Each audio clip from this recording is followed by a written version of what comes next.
Well, hello, and welcome to Trash with a capital T. I'm your host, Bobby, and here we give trashy books and movies the love they truly deserve. And some deserve more than others. So I'm playing with audio a little bit and trying to get a better setup. It's a learning experience. So if this one sounds a little weird, it's because I'm messing with some of my mic settings, because I noticed my last couple of videos were like blow your ears out loud. No, you might have seen them at this point, but yeah. So my videos are all over the place. I'm scheduled out several months. So today we are returning to a series I've actually already done a video on. Now I actually don't know how that video has done because it hasn't been released yet. As while I'm filming this, by the time you guys see this video, obviously it will be out. So I almost didn't do this video, but when I finished this book, I just wanted to cover it. I really enjoyed this book, and I'm really enjoying the series, so I may just decide to say screw it and just throw it in and do this one every chance I can get. So the book in question is the third Animorphs book, The Encounter by K.A. Applegate, which is actually a husband and wife team who wrote the majority of these books. These came out when I was a kid. These were actually kind of like, this came out when I want to say 94, 96. So I would have been a little old for these, or at least that's what I would have thought, because these had that typical like scholastic middle grade, size to them. But yeah, because I would have been about 12. But after reading this, holy crap! I was not ready for the emotional gut punch that was this book. Yeah, I mean, I will get into it. This review is gonna definitely have some spoilers in it, because I really want to actually talk about this. So, if you have not read this book or have not read any of the Animorphs, I'm gonna say stop right now. I hate saying that because it messes with my video, retention. But stop, go read them. They're good. I don't care how old you are. These are really good sci-fi storytelling, because I didn't fully understand what this series was about until I started reading this as an adult. This is an invasion narrative. I talked about this in my first video, so I'm not going to go into too great of detail, but just a little recap. This follows 5 kids, Tobias, Jake, Rachel, Marco, and Cassie, who are given the gift to morph into animals by an alien called an Andalite. They find him as he lays dying before other aliens called Yerks show up. And eventually they hide. They get to safety, but they do see or hear the Andalite be murdered, and it becomes very clear that they have just stepped into something very big. And that very big thing is that these Yerks are trying to take over Earth, and they're starting with the town that these kids live in, as far as we know at this point. We do not know how far the Yerk invasion is going. Each book follows one of the kids' perspectives. So the first book was Jake, who's kind of our all-American, pretty average teenage boy. He finds out that his older brother and a bunch of the high school students are infected with Yerks. They belong to a kind of group called, I think it's like the Summoning or something like that. And they've kind of infiltrated the school. So he's dealing with having a close loved one who is a Yerk. Rachel is the one who takes the lead in the second book. And she finds out that the vice principal of their school is one of the lead Yerk controllers. That's what they call people who are infected with Yerks. There's also a bunch of other aliens and stuff like that. There's a lot. The biggie is they also are learning that the person who is searching for them, who thinks they are Andalites on Earth, who does not know who they are, is an Andalite himself who has been taken over by Yerk. His name is Visor 3, and he is dangerous. He is deadly, and he has proven it time and again in these books. One of the things that actually shocked me with this is that, while not gory and not inappropriate for its target audience, characters die. Characters are this is not like, ooh, let's have a fun adventure. There are life and death consequences to these characters' actions. And one of those consequences, one of the serious consequences, is if you stay in a morph for too long, which is if you go over 2 hours, you cannot unmorph. You are trapped in that form, and that happens to the lead of this book, Tobias. It happened actually in the first book.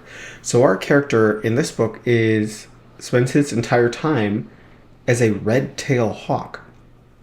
And it creates a very interesting experience for the reader.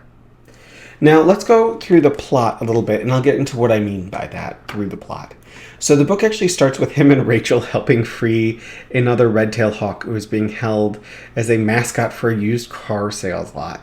And the scene is quite funny. Rachel morphs into an elephant. They are able to free the bird, and this bird kind of carries out throughout the entire book. This is just a fun way to start the book. The main plot has more to do with Tobias uncovering the fact that the Yeerks are sending down ships that are taking water and air back up to the mothership that is in orbit around Earth.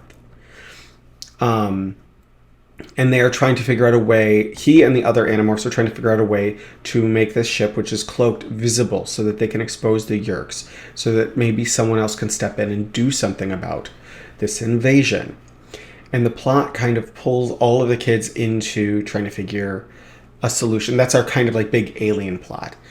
The other part of the book is really focusing on Tobias and him struggling, maintaining his humanity while also dealing with the essence of the hawk that he has kind of brought with him into this morph that he's trapped in. Because one of the things that kids learn is when you morph, you don't maintain your human brain entirely. They learn this specifically when one of the characters morphs into a lizard, and they get this frightened lizard brain, and they find the morph very hard to control because that animal brain is so strong in emotion that it kind of takes everything over. And Tobias is finding that his instincts as a hawk are starting to blend into who he is as a human, and this is kind of finding this battle between his humanity and his identity as a hawk, because there's a chance he will never be able to transform back into a human. That is really, really heavy, and it treats it as something very heavy. The character of Tobias is really well written. I had always been told with these books that they're very entertaining, but they're not very well written. I 100% disagree. These are written as middle grade books. They are written for the intended audience, so the dialogue can sometimes come off as a little jokey, especially the Marco character, who tends to be the one to use humor as a self-defense. So the dialogue can come off a little, Nickelodeon-esque, but it's not to the point where it feels completely unnatural. And it doesn't feel like an adult trying really hard to sound hip. But the storytelling, the plot structure, the pacing, and some of the more emotionally, and there are a lot of emotionally tense moments in this one, they're really, really well written. There is a great section in the middle of the book because Tobias loses control of his humanity for a moment and ends up eating a rat. He hunts and eats a rat because his hawk brain is telling him to do this. And he reacts to that so poorly, and he can't take it, where you are taken through this whole mental breakdown he has, and he flies into a mall to try and talk to Rachel, and there's this confusion, and there's all this action going on around him, but we never lose sight of like his struggle. And that balance is something that it takes a very skilled writer to handle. There's other moments specifically. I mentioned Tobias and Rachel a lot because she kind of turns to her a lot. He does turn to Jake at some point. He is living in Jake's house in his attic. But he does kind of emotionally turn to Rachel. And there's a moment early on when they're talking, because he can psychically talk to them. They can't psychically talk unless they're in morph. But, they're able to communicate. Where they're talking and he's saying he doesn't remember what he looks like. Or what he looked like when he was human. And she pulls a picture of him out of her drawer and shows it to him. And it's this very sweet but sad moment where she's also holding on to this hope that Tobias can be morphed back into a human. We don't know if that's possible. At this point, it's almost thought that he is going to be a hawk forever. And that really, for me, is the driving force of the book. You have the big adventure stuff where the Yeerks come down. There's the big fight over the ship. lots of action and adventure. Obviously, the kids... This is book 3 of like 50 something. So obviously the kids do not uncover the Yerk ship. But there's this big battle around it. And that part is very fun and it's exciting. The action is written very well. And the characters are put in a life and death situation where they have to figure out what is going on. Now, one of the things that adds an extra layer of tension to all of this is happening in a national park. They find the Yerk ship over a lake, kind of secluded in this national park. And Tobias finds out that the hawk that he freed has kind of made that her home. So while he's there scouting the ship, he's also seeing her and he feels drawn to her almost as like a mate. But he's like, I can't, because I am not a hawk. Like, I am mentally a human. I am physically a hawk. But there's this draw to her. But he watches her while she's there. And she gets caught up in the conflict. And the ending of this book made me... I feel weird saying this. And it's probably because I'm just emotionally also very exhausted right now. Just from life happening. But the ending of this book was such a punch in the face. Not in a bad way, but it was an unexpected way. So, full spoilers. During all of this, the hawk that he is watching, the hawk that he freed, gets caught in the fray, and they think that she is Tobias, and they shoot her, and she dies. And he watches her die. And you have to deal with this kind of like him understanding the difference between humans dealing with death and animals dealing with death. And it's the maturity it's handled with, the emotion it's handled with is surprisingly strong. I'm actually, if you can't tell, I'm like remembering it, getting a little like choked up. Don't know why. But yeah, holy crap. I was not expecting that. This series has surprised me with every single one of these books. And the fact that it's so hard to find some of these now is kind of shocking to me. Like, this is really well done middle grade fiction. Middle grade fiction really doesn't get a lot of respect, to be honest. Like, when people think middle grade, they think like Goosebumps, which I love Goosebumps. But, you know, R.L. Stine, he's writing pulpy yarns. And this does have its taste of pulp to it. It's a sci-fi invasion tale. It does have that pulpy feel. But it does it in such a grounded, emotional way. Now, I'm not... Go in understanding, this is a short little, it's a kid's book. So the pacing, it's more focused on the action. This is 54 pages, and the print is gigantic. And we have the little morph comic on the side. But it does it really well. This feels... I think I mentioned this before. This feels like one of those serials that like Flash Gordon started as. My dad and I used to watch those because he grew up with them. He loved them. So it has that same feeling, and it definitely always ends in and what will happen next time with our intrepid group of Animorphs. It doesn't actually say that, but it kind of has that feeling. But there is an emotional intelligence to these books, to this book especially, out of all of them, for me, that just kind of blew me away. I just wasn't expecting it. I had always thought of these books as like these cutesy little kids books where they went on adventures as animals. No. This is a heavy-duty sci-fi invasion story that just so happens to have kids as the lead. And it uses the morph as an interesting way to, yes, give them power, but there are set restrictions. These characters are not all powerful. And it works so well. And I can't wait to get to book 4. I really hope the first video does okay and doesn't completely bottom out like my Sweet Valley High video does, because I really want to keep covering these.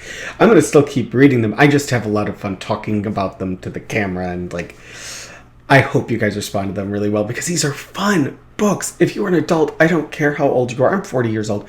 Try one out. Try the first one out. They are good. I mean, go in expecting a kid's book. It's written for a young audience. That doesn't mean it's bad. It means it's written in a way that's accessible to a younger audience. The storytelling, the structure, the pacing is so solid. It takes so much skill to do that. And honestly, I'm blown away that I completely missed these when I was a kid because I would have loved this. I love invasion stories like this, like Invasion of the Body Snatchers. That type of thing is right up my alley, and I completely missed this as a kid. So luckily, I'm getting to find it as an adult, and hopefully, for some of you guys out there who missed this because you thought it wasn't age appropriate for you, give it a shot. It is the greatest. It's not cozy. That's the thing, though. It's not cozy at all. There's a lot of high risk. Like, yes, I don't think any of the main kids are going to be getting killed anytime soon, but like the stuff that they're facing off against is quite thrilling. Like, there's that part of it is well done, but it's like going back to a favorite TV show or something. It's a great adventure. Okay, now stop my gushing. Put that down. So yeah, I do intend to keep reading these. I don't know if I intend to keep making videos. That kind of depends on how people respond. In this video and the first video are going to be fairly spaced out. So I'll probably make a decision once I kind of see how these do. But like, even if these don't do great, my recommendation still stands. Give this series a chance. It is really fun. And I've noticed more adults kind of turning back to reading some good old school books from their childhood or YA books or middle grade books. We kind of have stopped making that distinction that like it's not appropriate for an adult to read a kid's book. Bull. It is completely appropriate if you want to read this. And if you have kids who you think might like this, this is perfect for them. I mean, read them first, more just so you can enjoy them, because they are fun. It'll give you something to bond with the kiddos over. But like, yeah, I was just blown away by this one. And obviously it had effect on me because I was getting emotional while talking about it. So highly recommend checking out the Animorphs series. And the third book, The Encounter, was really great. And I really, really can't wait to get to the fourth book, which I believe is called The Message. It has people turning into a dolphin on the cover. So, all right, guys. On that note, I'm going to leave you with the general housekeeping and my sign-off.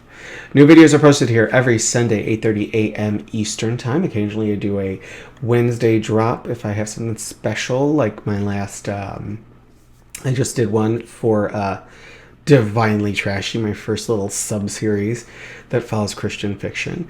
Those are going to be a little more sporadic at this time, because I'm trying to figure out pacing. Other than that, if you like the video, give me a like, and if you want to see new stuff coming out from me, I cover kind of everything from Sweet Valley High to Slumber Party Massacre. So subscribe, and I will see you guys in the next one. So love what you love, enjoy what you're reading, and have an amazing morning, afternoon, or evening. Goodbye, guys.